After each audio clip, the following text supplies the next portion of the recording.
ఆ పిల్ల దిక్కు మొక్కు లేనిదే కావచ్చు, కానీ మీ కూతురు భవిష్యత్తుకి ఇప్పుడు తానే దిక్కని గుర్తుంచుకోవాలి. సరే, అంత భయపడుతూ ఈ పెళ్లి చేయటం నాకు ఇష్టం లేదమ్మా. వదిలేయమ్మా. ఆ దీపం కొండెక్కితే అది చాలా అశుభం కాబట్టి ఎట్టి పరిస్థితుల్లో కొండెక్కకుండా చూసుకోవాలి. ఈ పెళ్లి జరిగి తీరుతుందంటే ఒక 3 రోజులే కాదు స్వామి, 365 రోజులు నిష్ఠగా పూజ చేస్తా. విలేజ్ కు నేను రాను డాడీ. అంతా విని కూడా అట్లా మాట్లాడతావేందిరా? నువ్వైనా చెప్పవే. అలా అనుకున్నాన్నా, మీ డాడీ ఆలోచించేది కూడా నీ ఫ్యూచర్ గురించే కదా. నువ్వు ఆనందంగా ఉంటే చూడాలనుందిరా. అమ్మా, ఊరికి వెళ్లి సంక్రాంతి సంబరాలు చేసుకోవటంలో నాకు ఆనందం లేదు. నా ఆనందం అంతా శైలజని చూస్తూ గడిపేయటంలోనే ఉంది. శైలజ శైలజ శైలజ, ఈ శైలజ గొడవేందిరా? నువ్వు అనుకున్నట్టే ఆ పిల్లతోనే నీ పెళ్లి జరిపిద్దాం అనుకుంటున్నాను కదా. అయినా ప్రతిదానికి శైలజ శైలజ అని చంపుకు తింటున్నావేంది? శైలజ అంటే నాకు ప్రాణమని మీకు చెప్పాను. శైలజ లేకుండా, శైలజను చూడకుండా నేను ఉండలేను, అంతే. సరే, పోనీ శైలజ వస్తే నువ్వు వస్తావా? అదెలా వీలవుతుందండి? నువ్వుండు. రై, నువ్వు చెప్పరా, శైలజ కూడా విలేజ్కి వస్తే నువ్వు వస్తావా? అక్కడ నేను చెప్పినట్టు చేస్తావా? శైలజ వస్తే ఒక్క ఊరేం కర్మ, ఎక్కడికి రమ్మన్నా వస్తాను, మీరేం చేయమన్నా చేస్తాను. సరే, అయితే ఇప్పుడే తెచ్చేస్తాను.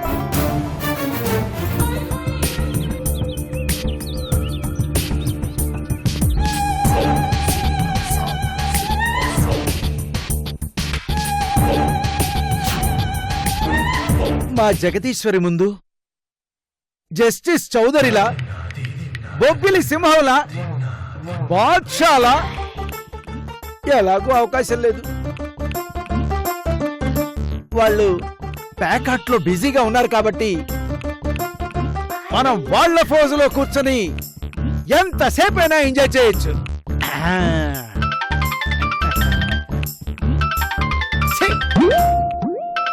కనీసం మనశ్శాంతికి కూడా.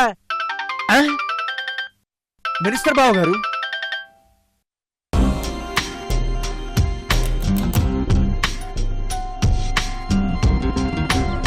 జగదీశ్వరి ఏంటి? ఇదిగో మన వియ్యంకుడు ఫోన్ చేశారే. ఏంటి? మినిస్టర్ అన్నయ్య ఫోనా? హలో అన్నయ్య గారు, ఎలా ఉన్నారు?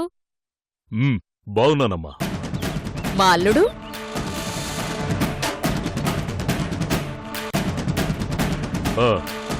మీ అల్లుడు, మీ వదిన అందరూ బాగానే ఉండారు. అసలు నేను ఇప్పుడు ఎందుకు ఫోన్ చేశానంటే, తెలుసన్నయ్య, పెళ్లేర్పాట్ల గురించి మాట్లాడడానికే కదా. అందుకింకా బోలు టైం ఉంది. కానీ అంతకంటే ముందు మన 2 కుటుంబాలు కలిసి మా ఊరెళ్ళి సంక్రాంతి పండుగ అందరితో కలిసి సరదాగా జరుపుకోవాలనిపిస్తోంది. నువ్వేమంటావమ్మా? త్వరలో పెళ్లి పెట్టుకుని పండగలు పబ్బాలు అంటూ టైం వేస్ట్ చేసుకోవడం అవసరం అన్నయ్య? అవసరమా అంటే అవసరమే అని చెప్పాలి.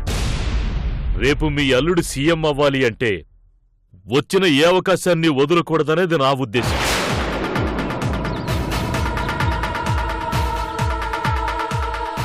స్పీకర్ ఆన్ చెయ్. అంతేకాదమ్మా, పెళ్లికి ముందు పిల్లల మధ్య కాస్త అండర్స్టాండింగ్ పెరుగుతుందని నా ఉద్దేశం. ఎంతైనా కాబోయే భార్యాభర్తలు కదా. ఓకే ఓకే చెప్పు మమ్మీ, అది కాదమ్మా. ప్లీజ్ చెప్పు mummy, please please mummy please. Okay okay చెప్పు మమ్మీ.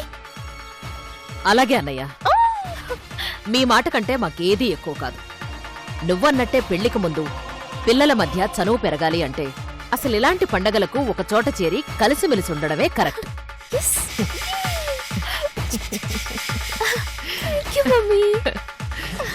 నా మాట కాదనందుకు చాలా థ్యాంక్స్ అమ్మా.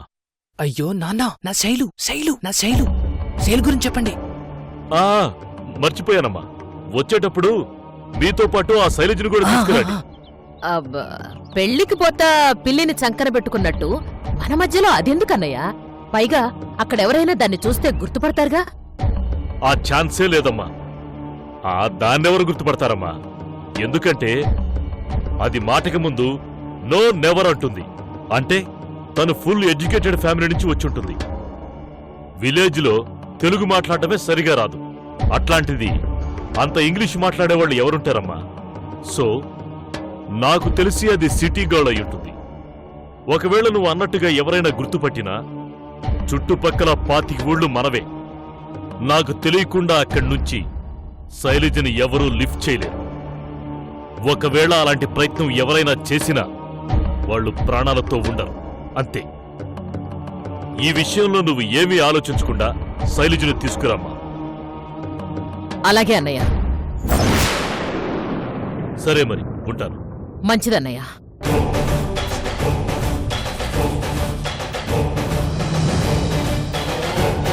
Yes daddy, I love you daddy, I love you. రేయ్. Thank you so much daddy. ఏందిరా ఇది? అమ్మ విన్నావా? శైలు మనతో ఊరికొస్తుందంట, రేయ్. విలేజ్ కి వస్తుందంట, రేయ్, ఆపురా. మనతో వస్తుందంటమ్మా. ఆపురా. అవునమ్మా. రేయ్. Yay! Sailu! I love you! I love you! I love you, Sailu! ఛ! Sailu! Sailu! I love you! I love you! I love you! I love you, రేయ్, Sailu! రేయ్, రేయ్, Sailu! ఆపరా. సార్ సార్ ఏమైంది సార్? Nothing to worry. మీరు వెళ్ళండి. Okay sir. రేయ్, ఆపరా. రోజు రోజుకి అదంటే నీకు పిచ్చిక్కిపోతుంది. ఇది నీకు మంచిది కాదు. నాన్న, ఈ ప్రపంచంలో ఒక్కొక్కడిది ఒక్కో పిచ్చి. ఒకడికి సంగీతం పిచ్చి, మరొకడికి సాహిత్యం పిచ్చి, ఒకడికి మనీ పిచ్చి అయితే మందు పిచ్చి ఇంకొకటిది, డాక్టర్ అవ్వాలని పిచ్చి ఒకటిదైతే యాక్టర్ అవ్వాలని పిచ్చి ఇంకొకటిది. అంతెందుకు, నీకు పదవి పిచ్చి అయితే నాకు ప్రేమ పిచ్చి. సో ఎవడి పిచ్చి వాడికి ఆనందం. That's all. Shailu, my darling, నాతో ఊరికొస్తున్నావు, కలిసే వెళ్తున్నాం. ఇక నువ్వు నాతోనే ఉంటావు. ఏందే? ఏంది? నీకు నవ్వొస్తుందా? అసలు నువ్వు చేసిన గారాబం వల్లనే కదే వాడంత మొండిగా తయారయ్యాడు. అక్కడికి మీరేదో తక్కువ తిన్నట్టు. నా కొడుకు పులిబిడ్డ అంటూ చిన్నప్పటి నుంచి నెత్తికెక్కించుకున్నారు కదా, అందుకే ఈరోజు తాను పట్టిన కుందేలుకి 3 కాళ్ళంటూ కూర్చున్నాడు. అయినా వాడేమైనా వల్ల మారిన గుంతమ్మ కోరికలు కోరాడా? అరే, వాడి కాబోయే భార్యతో 4 రోజులు గడపాలని ముచ్చట పట్టం కూడా తప్పేనా? అరే, కన్న కొడుకు కోరిక తీర్చడానికి, కట్టుకున్న పెళ్ళ ముచ్చట తీర్చడానికి కూడా కష్టంగా ఫీల్ అవుతున్నారేంటి? పేరుకు మాత్రం పెద్ద మినిస్టరు.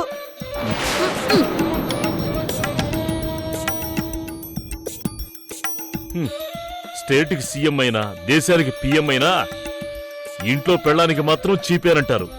ఇదేనేమో బయట పులైనా పెళ్ళాం ముందు పిల్లిలా తోకముడువక తప్పదు. మరి ఇది ఆడోళ్ల రాజ్యం. అణిగి ఉండటం తప్ప ఏమీ చేయలేం. అంతే.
అత్తయ్య, ఈరోజు అఖండ దీపం వెలిగించావెందుకు? దీపం దైవస్వరూపం అంటారు. అఖండ దీపం ఇంట్లో వెలుగుతూ ఉంటే దేవుడు మనతోనే ఉంటూ మనల్ని సర్వదా కాపాడుతూ మన కోరికల్ని తీరుస్తాడని నమ్మకం. అలా అయితే ఈ దీపం ఎప్పుడూ పెట్టొచ్చు కదత్తయ్య. అలా చేస్తే చాలా మంచిది. కాని అఖండ దీపం అంటే నిత్య నిరంతరంగా వెలిగేది. మధ్యలో కొండెక్కకూడదు. అది ఇళ్లలో సాధ్యం కాదు కాబట్టి ఎప్పుడు చేయలేం. కాకపోతే ఇలా పండగలకు పబ్బాలకైనా ఈ దీపాన్ని పూజించడం మంచిది. ఓహో, సంక్రాంతి పండుగ వచ్చేసింది కాబట్టి ఈ అఖండ దీపాన్ని వెలిగించామన్నమాట. ఆ అవునవును. చూడండి, ఈ దీపం ఎట్టి పరిస్థితుల్లోనూ కొండెక్కకూడదు. అలా చూసుకునే బాధ్యత మీదే. మహాలక్ష్మి, ముఖ్యంగా ఈ బాధ్యత నీదే. నువ్వంత చెప్పవసరం లేదత్తయ్య. దీపం కొండెక్కకుండా చూసుకునే పూచి నాది, సరేనా?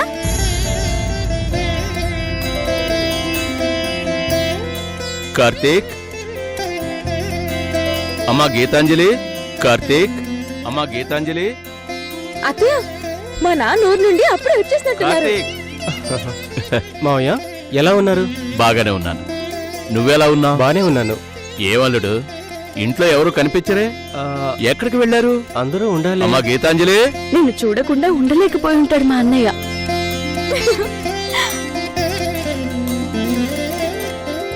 నాన్నా, బాగున్నావమ్మా? బావున్నాను. ఏమన్నయ్యా, కూతురు మీద తెల్లారేసరికి గాలి మళ్ళిందా? అదేం లేదమ్మా. సంక్రాంతి పండక్కి మీ అందర్నీ ఊరికి తీసుకురమ్మని మీ వదిన పట్టుపడితేనూ వచ్చాను. థ్యాంక్ యూ నాన్నా, థ్యాంక్ యూ సో మచ్. బావా, మా ఊళ్ళో సంక్రాంతి ఎంత బాగా చేస్తారో తెలుసా? అది ఈసారి నీతో కలిసి పండుగ చేసుకోబోతున్నందుకు నాకు చాలా చాలా చాలా సంతోషంగా ఉంది. అసలు కాబోయే మొగుడుతో పండుగ చేసుకుంటే ఆ ఆనందమే వేరు. అందులో కాబోయేవాడు సొంత బావైతే ఆ కిక్కే వేరప్పా. పండక్కి నేను రాను.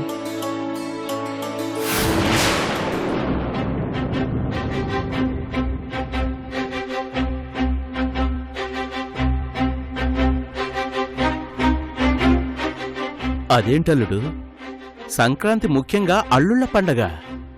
అల్లుళ్లను అత్తగారింటికి తీసుకువెళ్ళి వాళ్లకు మర్యాద చేయటం మన తెలుగు వాళ్ళ ఆచారం. రానంటావేంటి? పెళ్ళైన అల్లుడిని సంక్రాంతి పండగకు తీసుకువెళ్లడం ఆచారం. కానీ మాకింకా పెళ్లి కాలేదు. అల్లుడి హోదాలో అత్తగారింటికి వెళ్లడం చూసేవాళ్లకు బాగోదు. అందుక ఊరు రానంటున్నావు. అయినా అందరూ పెళ్ళైతేనే అల్లుడవుతారు. కాని నువ్వు పుట్టంగానే నా మేనల్లుడుగా పుట్టావు అంటే ఎప్పుడో నా ఇంటికి అల్లుడు అయిపోయావన్నమాట. అందుకని నువ్వు మనసులో అలాంటి ఆలోచనలు పెట్టుకోకుండా బయలుదేరు.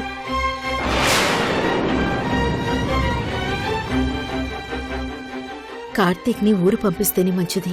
పండగ వాతావరణంలో పడి ఆ శిరీషను కొంత మర్చిపోయే అవకాశం ఉంటుంది.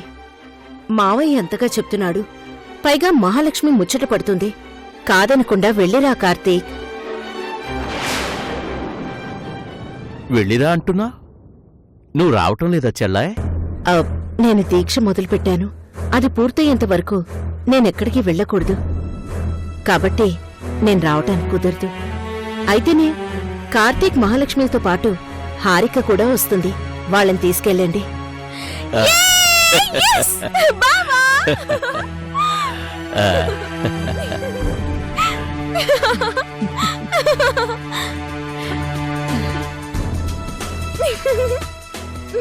హారిక!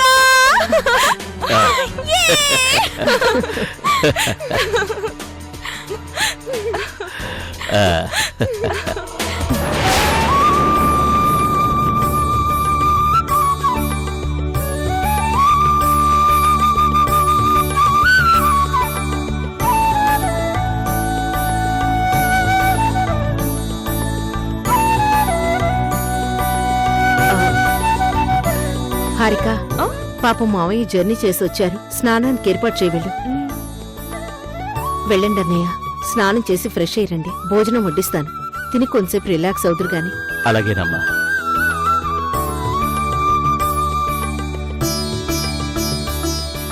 కార్తీక్, నువ్విలా బాధపడుతూ పెళ్లి చేసుకుంటే నేను చూస్తూ ఎలా భరిస్తాను? నువ్వు మనస్ఫూర్తిగా ఈ పెళ్లి చేసుకుంటేనే నేను ప్రాణాలతో ఉంటాను. అది గుర్తుంచుకో.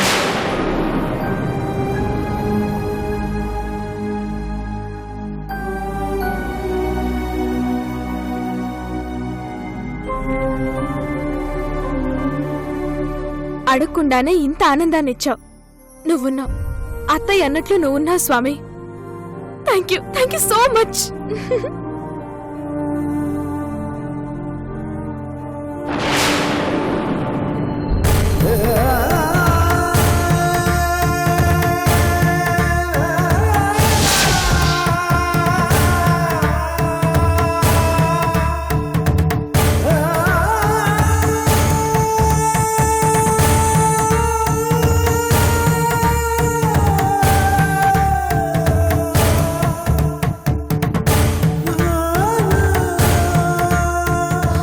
అయ్యో, అత్తయ్య చూస్తే బాధపడుతుంది.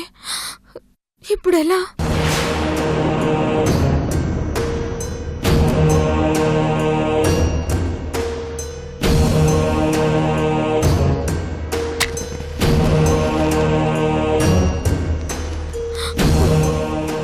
తప్పైపోయింది స్వామి, క్షమించు.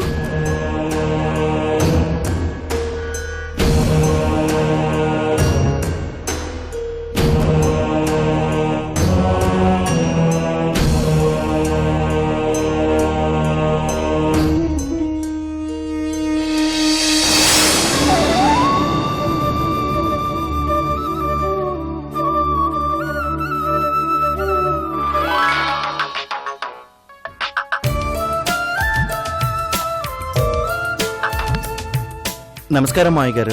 ఎరా సంజయ్, ఎలా ఉన్నారా? యా, ఐఎమ్ ఫైన్ మావయ్య. మీరు అత్తయ్య ఎలా ఉన్నారు? మేం బానే ఉన్నాను రా. ఇంతకీ ఎందుకు ఫోన్ చేశానంటే, మళ్ళీ నువ్వు పని హడావిడిలో పడి మర్చిపోతావేమో. సంక్రాంతి పండక్కి నువ్వు తప్పకుండా మా ఇంటికి రావాలి. ఏంటి? ఈసారి పండక్కి నేను రాలేకపోవచ్చు మావయ్య. అయ్యో, అలా అంటావేంటి బాబు? అల్లుడి ఇంటికి రాకపోతే అసలు సంక్రాంతి జరుపుకున్నట్టు ఎలా అవుతుంది? అల్లుడు కూతురు పండక్కి రావాలి, మేం చేసే మర్యాదలు స్వీకరించాలి, మేం ప్రేమతో ఇచ్చే కానుకల్ని కాదనకుండా తీసుకోవాలి. అప్పుడే కదా ఏ ఆడపిల్లల తల్లిదండ్రులకైనా తృప్తిగా ఉంటుంది. మీరనేది నిజమే అత్తయ్య, కానీ ఇక్కడ సెమినార్స్ కండక్ట్ చేస్తున్నారు. నేను ఇక్కడ లేకపోతే ఎలా? అంటే సంజయ్, అలా కాదురా. నువ్వు రాకపోతే ఉష బాధపడుతుంది. అదీగాక చిన్నపిల్ల గౌరీ, అది బెంగపెట్టుకుంటుందిరా. కొంచెం ఆలోచించు. అది కాదు అత్తయ్య, ఇక్కడ సెమినార్స్ గురించి. ఇంక నువ్వేం చెప్పకు సంజయ్. నువ్వు తప్పకుండా పండక్కి వస్తున్నావు అంతే. మేమంతా నీ గురించి ఎదురు చూస్తున్నావు అంతే. బాయ్. బాయ్ రా.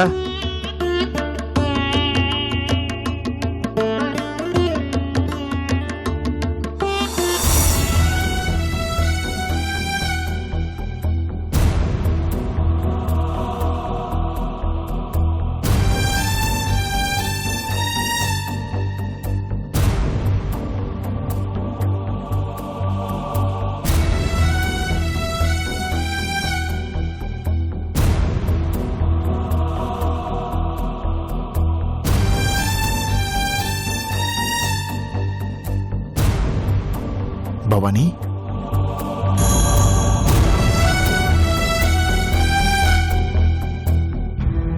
ఏంటి భవానీ, ఎందుకు బాధపడుతున్నావు?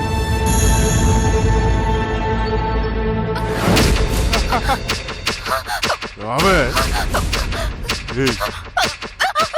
రావే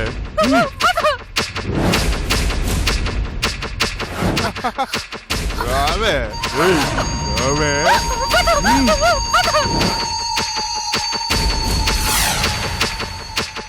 భవానీ, ఆ పరశురామ్ గాడు పెట్టిన టార్చర్ వద్దన్న గుర్తుకొచ్చి నిన్ను బాధ పెడుతున్నాయి కదూ? కాదండి, మరి నేను నష్టజాతకురాల్ని, దురదృష్టవంతురాల్ని. నా దురదృష్టం మిమ్మల్ని కూడా వెంటాడుతుంది. అందుకే అది తలుచుకుంటేనే బాధగా ఉంది. నువ్వేం మాట్లాడుతున్నావో నాకు అర్థం కావట్లేదు. నీ దురదృష్టం నన్ను వెంటాడడం ఏంటి భవానీ? కాస్త అర్థమయ్యేలా చెప్పు. సంక్రాంతికి అల్లుండి ఇంటికి పిలిచి బట్టలు పెట్టి మర్యాదలు చేస్తారు కదా. నాకు అమ్మా నాన్న ఉండుంటే నీకు ఆ మర్యాద దక్కుండేది.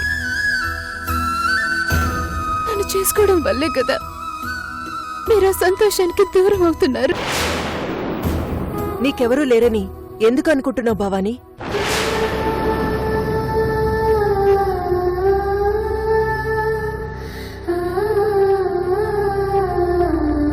నీకు మేం లేవా? నువ్వు మాకు కోడలవే కాదు, కూతురివి కూడా.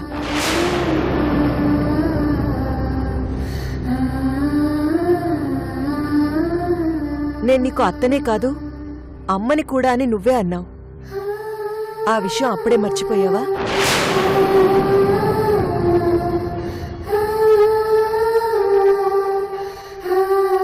కంటే మాత్రమే కన్నతల్లి కాదమ్మా, కన్న కూతుర్లా కడుపులో పెట్టి చూసుకున్న తల్లే అవుతుంది.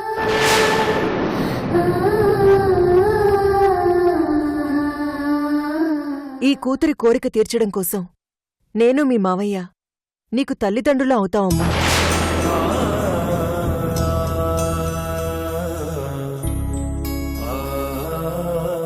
నీ పుట్టింట్లో నా కొడుక్కి జరగాల్సిన సకల మర్యాదలన్నీ నీ తల్లిదండ్రుల స్థానంలో మేముండి ఈ ఇంట్లో జరిపిస్తాం, సరేనా? మిమ్మల్ని చూస్తుంటే ఆడదానికి ఆడది శత్రువన్న మాట అబద్ధం అనిపిస్తోంది అత్తయ్య. మీరు నిజంగా నా పాలిట దేవత.